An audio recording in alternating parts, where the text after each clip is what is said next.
Hi, I'm Liz Larson with Transform One Idea, and I am here today with intuitive Feng Shui practitioner Kanika Babel, all the way from Minnesota. How are you today, Kanika? Good. How are you, Liz? I am well. What's it like in Minnesota today? It's fall, so Cold. We are living in the winter wonderland. So yeah, it's getting there. Ready for the ski weather now pretty soon. yeah. Well, I'm in Oregon, so we're not that cold yet, but we're getting there as well. It's bundle up season, so time for some hot cocoa and marshmallows, huh? Right, Yeah. right. So I have to say, I'm really at a big disadvantage here. I mean, I think I know what feng shui is, but I probably don't in going through the notes and looking at your website. So would you give us just a tiny overview of what is traditional feng shui? Feng Shui is so massively misunderstood by people, and it's interesting, right from the pronunciation, how they say, how they pronounce Feng Shui to what they really believe about it, can differ from a person to person, from a mind to mind. The easiest way I feel I can define Feng Shui is basically an acupuncture of a place, like how you do acupuncture to your bodies. I feel Feng Shui is basically doctoring a place, acupuncturing a place. Um, it's not just, it's way more than moving furniture around or aligning your environment. It's way more than that. I feel Feng Shui is a lot to do with harmonizing your internals to sync with your outsides. So your environment is in sync with how you feel from inside, what you feel about it. If I was to take you to a space that didn't align with your inside, you would never be happy and comfortable with it. So it's not really about moving a piece of furniture or putting a crystal in your home. It's way more than that. It's very intuitive, it's very internal, it's very blissful. Well, I really appreciate that explanation. I mean, that's interesting. I've had acupuncture before, so I kind of understand that that's a creating energetic flow in the body. So is that what you're saying, that the function of feng shui really is to create a positive energetic flow? Absolutely, absolutely. It's definitely syncing up the energies, and it's learning to create the world within, while we work to create an environment that evokes harmony and personal empowerment. So definitely, yes. That's really nice. I mean, I think all of us would like to walk into our home and feel that it creates harmony, that it creates an environment for us that, helps us succeed in the outside world. Absolutely. So I know that you're educated as a traditional feng shui specialist, but consider yourself an intuitive feng shui practitioner. So would you share with all of us, how did that come about and what does it mean?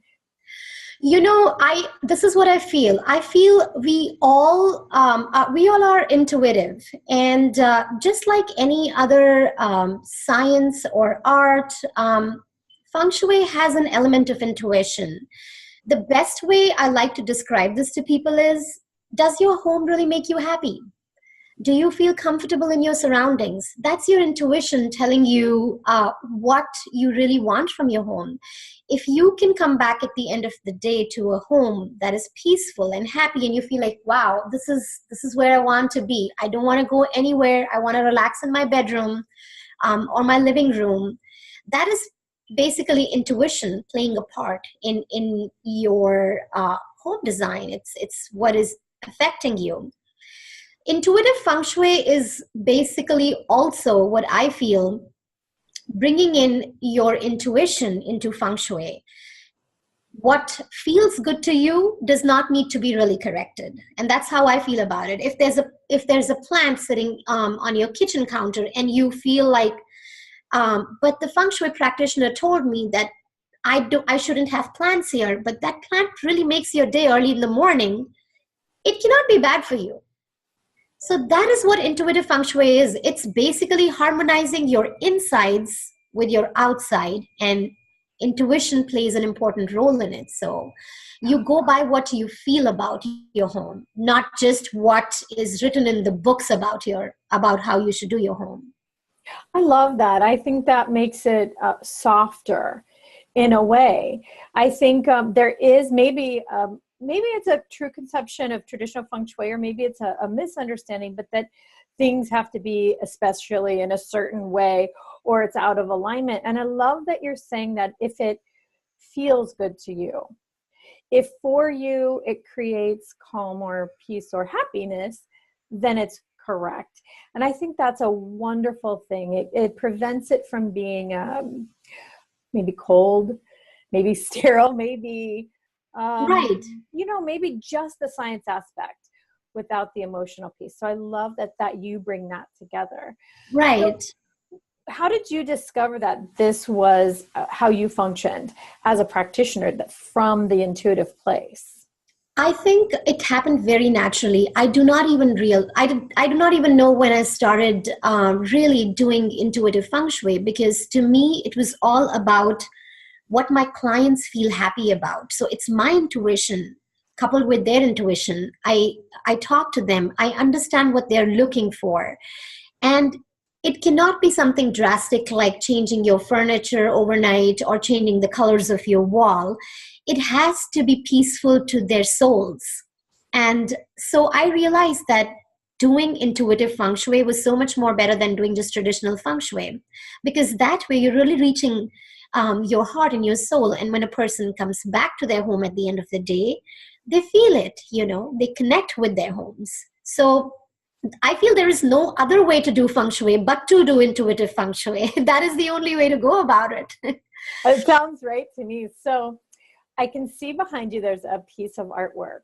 And I know that from talking to you before that you've shared that this is can be, not every time, but can be an integrative part of what you do. So would you describe to us or tell us about that piece of artwork and how it is incorporated into the work that you do? I paint feng shui paintings. And what that really means is that feng shui is based off of harmony with elements in your home. There are elements in feng shui: earth, water, fire. So these are the things that your home, if they are in balance, your home is in balance. Now, it's not always conducive for us to put a plant in a certain space or to put a symbol of fire in a certain place. And sometimes people don't want it. What feng shui art does is I paint those symbols and those elements and those colors in my paintings. So if somebody is lacking passion in a relationship, that means they're basically lacking fire. And fire is symbolized by red and a triangle. So I would paint those in my paintings, and just having that painting around you, just seeing it around in your environment on day-to-day basis, does the same thing as a real fire element in the same room. So that's the beauty of it. And a painting can incorporate all the elements at the same time. It doesn't have to be just one element. This particular painting I painted, this is a Ganesha actually, and I painted for the growth and harmony in the house. So it has the colors of growth, of fame and reputation, of harmony, of balance. And so this is more of a very generic feng shui painting, but feng shui paintings can be really specific, like you want your career to go ahead, or you really want your kids to prosper. So those can be more specific. Or health, that can be way more specific. Or what do you want from feng shui when it comes to health? Do you have an ailment? Do you have a cough and cold on a regular basis that you want to get rid of? Do your kids always keep falling sick? So there can be different ways that you could incorporate that in colors and in shapes and put it around you. That is so interesting. So would the painting be for the home or for one room specifically? So if the painting is painted for the generic reason or just the balance and harmony in the house, it can be anywhere. Ideally the center of the home. But if it is painted for kids, it needs to be in the Bagua section of kids in the home, Got or it. Okay. romance, it has to be in the Bagua that denotes romance in the house. That's how it works out. Then it's So more powerful. this is the tiniest thing that I do know about Feng Shui. You mentioned the word Bagua, and that's a map, right, Yes, of the yes, home, right? I yes. got it right? Yeah. You did. So the map then shows the designated places that are the best thing for certain aspects, like romance, kids, Right, right. wealth, that kind So of every home is, when you stand at your front door facing inside the house, you see the house from that point on, and every house is divided into 9 sections. And the 9 sections can have fame and reputation, health, children, career, wealth. It is a conglomeration of those things, but each section of the house is basically it has that element. So there's health, which is the center of the house, or they can be fame and reputation, which is the far end of the house.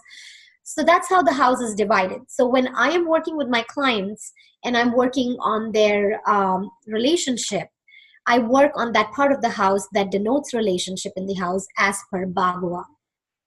Very interesting. So I have a question that might be completely wrong, but I'm curious. It's my own curiosity. Does the Bagua and the Feng Shui of the home, does it relate also to similar things to the physical body? Is there a relationship between the two? You know how they talk about if you dream of a house, you're dreaming of the aspects of yourself. Is it Oh, similar? absolutely. Yeah. Absolutely. I feel, and that's, you're basically talking about intuitive feng shui there. Ah, yay, I knew something else. So, and it is such an important aspect, Liz, of feng shui. And that is why I keep saying intuitive feng shui, because there really isn't a way to do it without your internals being happy about it, without you being happy about it.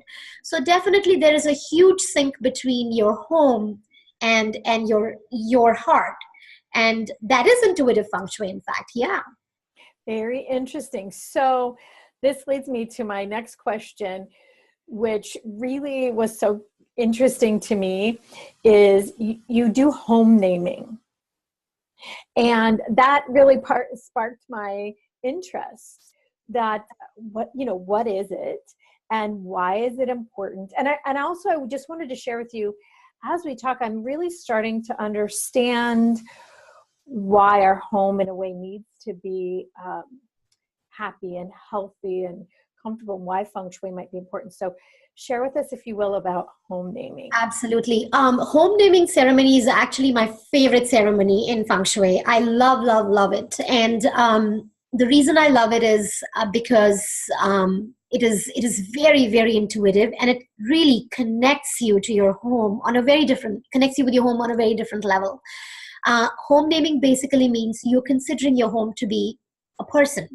You're giving it the respect that you would give a person. Naming ceremony is where you name a child, and home naming ceremony is the same thing, where you name your home.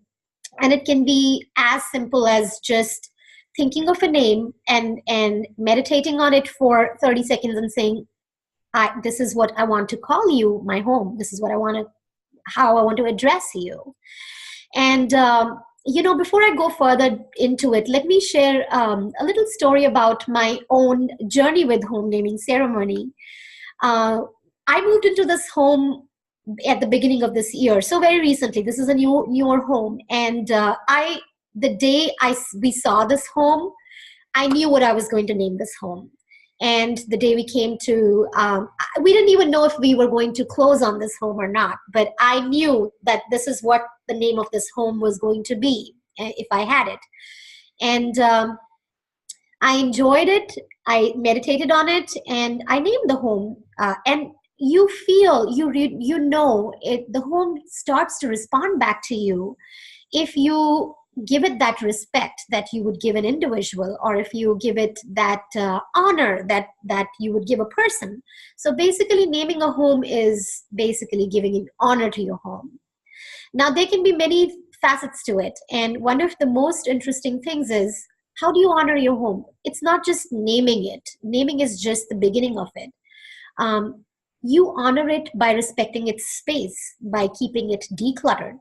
Just as you would bathe a child for cleanliness, you know, now it's a person. It's not just walls and doors and windows. You've given it a name. So now it's your responsibility to respond to it the same way as you would to a person. So you keep the clutter out, and these things start affecting you on a very different level mentally. You start respecting the space of the house. You don't use your dining table for your office work anymore, or you don't use your couches for sleeping anymore. You use your bedroom to sleep. You don't use your bedroom to eat your food, you know? So you start respecting the space of the house in that manner, and it all falls back together very beautifully, because this is all an offshoot of naming a home, which essentially means you are giving the house an honor of being a person in your life. Okay, that's a little bit, I mean, it's like mind-blowing and amazing.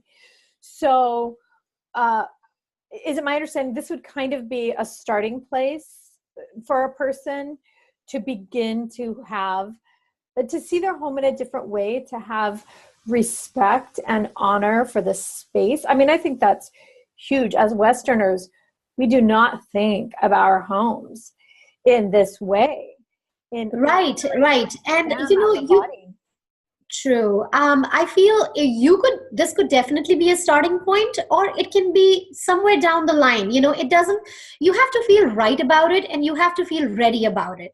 Because once you enter the home naming ceremony, you can't go back and forth and say, okay, now I'm done. I've named my home, but I'm still keeping the clutter, and I'm still eating my food on my bed. And, you know, it doesn't go well. It's a ceremony which you need to live up to. It's not just on a paper. So you have to be mentally and emotionally ready for it. And only you know when you can be ready for it. It can be the start of something, or it can be in the middle, or it can be in the end of Feng Shui work or cycle, or your own lifestyles. Yeah, that really makes sense. You know, I can see where when you equate it to a child and the way, you know, a naming ceremony, I think most of us Westerners don't really have naming ceremonies for children. You know, it's a great idea, because I love the word that you use, to honor. It is an honoring when you give a child a name. It's an honoring when you name your home. Absolutely. And it does change, like you're saying, the way you consider, the way you the respect, the honoring, and that you're going to care for that now as a being. Right. It's a beautiful idea. And I think something that really might take some getting used to, but once you're aware of it, wow. I mean, how can you leave your home a mess? How can you leave it uncared for if it's a being? Oh, yes, That's absolutely. So big. And that is the reason it's my favorite thing to do in Feng Shui, where I lead my clients. It's so powerful and so empowering on such a different level, that you connect and bond with your space in a very different manner, and you will see the home has so much to offer to you. Just not the protection and safety. There is so much the home can give you back. You're feeding off of your environment every single day. What you see is what you create for yourself in your life and in your space. So it's all an exchange. You know, what you see is what you're creating inside. What you create inside is what you're creating outside. And once you understand that whole concept of how powerfully this whole concept works, you begin to have so much more appreciation for a home naming ceremony.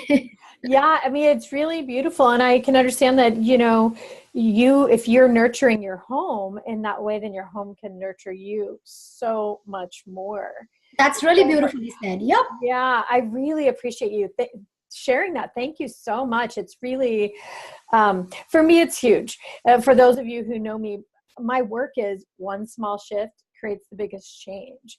And I can just see the expansion from that tiny shift, even of just before you name the idea of honoring it as a being. Wow, really, really huge.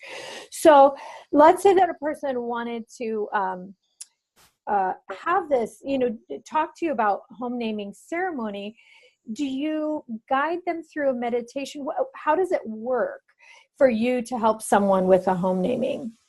So it's really very simple. We just we sit down together, we chant a few mantras, which doesn't have to be very long. It can just be literally 20, 30 seconds. We burn some sage and Palo Santo just to purify the environment. And all we do is take a piece of paper and write the name of your home with red ink. And that's literally all there is. And then just kind of telling the home, thank you. I'm naming you David today, for example. Thank you, David, for taking care of me, for protecting me. And I hope we can start a really nice relationship from here on. I will take care of you. And in turn, I want you to take care of me. It's just as simple as that. Yeah, it's just I love that. And like you said, a person really has to be ready for that. Yes. So did you help a person understand when they might be ready, kind of guide them through that as well? I think anybody who shows a tiny bit inclination in Feng Shui is ready. Mm-hmm. I think that's really the starting point of it. You are ready. You wouldn't talk or reach out to me if you were not ready for Feng Shui. And if you're ready for Feng Shui, you're ready for home naming ceremony. So yeah, it really is. It goes together. Yeah. What an exciting idea. I really love it. I have to share with you. It's interesting. I've lived in my home for more than 20 plus years. Wow. And what's interesting is when we moved into our home, we really only planned to be here a really short time. And we ended up, opening 3 businesses and being so busy. And, a baby came in this house and we remodeled, and we've just stayed here. So, I always kept thinking, we're going to be going to a different home. We're going to be moving. And as my oldest daughter moved out, my son is 16 and he's still here, but soon, he'll be gone too. Right. We thought, now we have too much space. We think, we'll probably just stay. So there's this mentally settling in. Yes.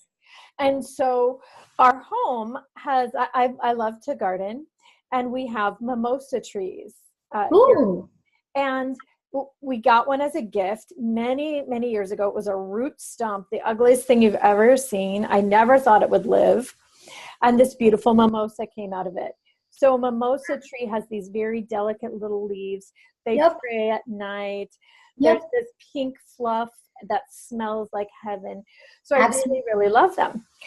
So they tend to drop a lot of seeds. And so we get new mimosa trees around the house. Oh, fun. And my aunt taught me about what are called volunteers. They volunteered to grow in your yard. You didn't plant them. Oh, fun. Such a hard time. Once they've taken root and gotten to a size, I have such a hard time taking them you can ship some to me now. I know. So I do. I give them away, and but because of that reason, we have many that have just grown up in the most perfect and beautiful spots. Beautiful. So I started for myself referring to the house as Mimosa Grove House, because beautiful. It has, and it made a difference for me. Just that, and it was in fun. I didn't know about home naming. Yeah. It was just in fun, but it really did have a way of cementing a relationship. Oh, absolutely. 21 years. So from what you're saying, it really sparks an interest in my mind about that really at any time in our home, we can create this relationship. Totally. Yeah. Today can be a day, tomorrow may be a day. You don't have to find the right time to do it. Yeah. Any time that you're ready is the right time. The only thing that is important to understand and know is that you can go back and forth on it. Then you need to respect the relationship, because if you are not able to keep up to the relationship, and it's not a lot to do, apart from just taking care of not messing up what room you use for what purpose, or occasionally cleaning your home or drawers. It's not a lot that home asks out of you, but you get so much more in return, so much more. I have had clients who have actually found amazing jobs because of the ceremony. I was working with a couple that was not able to conceive for the longest time. And who knew that a home naming ceremony would bring out those energies and kind of spark them up, and they got pregnant because of that. So it's very, very powerful. The home has the ability to give you what you want in your life if only you respect it like that. And that's a beautiful way to look at it. Yeah, I think I personally could understand that. The grounding, which is first chakra, root chakra, Right. grounding with your home, second chakra, creativity, childbirth, all of that, giving that, creating the roots of naming a home and honoring a home and the settling of it. I really could understand how that would help with conception and many, many, many other things. So it's so many more things. Yeah, it's really such an amazing idea. Right. So, okay. So I have to ask you, everybody wants to know, we're all probably wanting to go out and name our homes, but give us one little tip. So something from Feng Shui that we could actually use today in our homes. I know there's probably 3 million, but give us. Gosh, so many. And I could actually do a whole new episode on that. That's my favorite thing to do. But if I had to give you just one tip, I would say, bring a plant in your bathroom. It's the energies in the bathroom can slow down the chi of the whole house. And so putting a plant in the bathroom can actually be super powerful. It purifies the environment, and it kind of purifies the chi in the bathroom too. Now finding a plant for the bathroom can be a tough thing because there may be no light there. Yeah. There may be a lot of humidity in the bathroom. So you have to find plants that are conducive to that. I know that money plant works really well. Bamboos work really well. So, and there's a ton of those kind of plants that work really well in an environment where it's really humid. One thing I would tell my clients is never to bring cactus in the house, the plant cactus. It has thorns, and it has inhibited growth. You don't want those kind of plants in your space, even if they are very good for low lighting and high humidity spaces. You want to stick to plants that are more vibrant, that freely grow, that don't inhibit your own cells from growing. Thorny plants kind of bring thorny stuff in your life. You don't want that. That's really interesting. Yeah, that was really interesting advice. I mean, especially if you're a cactus enthusiast. But right. So you said bamboo or money plant. So in my own house, we have 2 bathrooms, but one is right dead center of the house and has no light. So something like the lucky bamboo that maybe you see in Asian restaurants, that would work in a space like that. Absolutely. And then you said money plant. Is that like money wort? It has the circular. Yes. And it grows really fast too. So you don't have to take a lot of care of that plant. Watering it once in a while is good enough, and it can sustain a lot of pressures of humidity and low sunlight. So those work. Nice. Yeah, that's a really fun tip. I mean, who knew that the bathroom can slow down the chi of a home? So very interesting. Yeah. Okay, great. So if someone wants to work with you, how can they contact you? The best way to reach me is through my website, www.heavenearthfengshui.com. All my information is there. You can email me from there. You can go on the contact us page, post me a question, ask me a question. I love answering people's questions, and it's interesting for me to see where they're coming from and what I need to work upon or bring into my clients' lives. So questions are always welcome. People can call me if they want to book an appointment. I also work with distant clients over Skype and Zoom. So yeah, there's a lot of ways you can reach out. So there's so many more things to talk about. And, I'd love to have you come back and talk to us specifically about one thing you mentioned in this interview about how your home can actually create healing. I know that's a big part of your practice, right?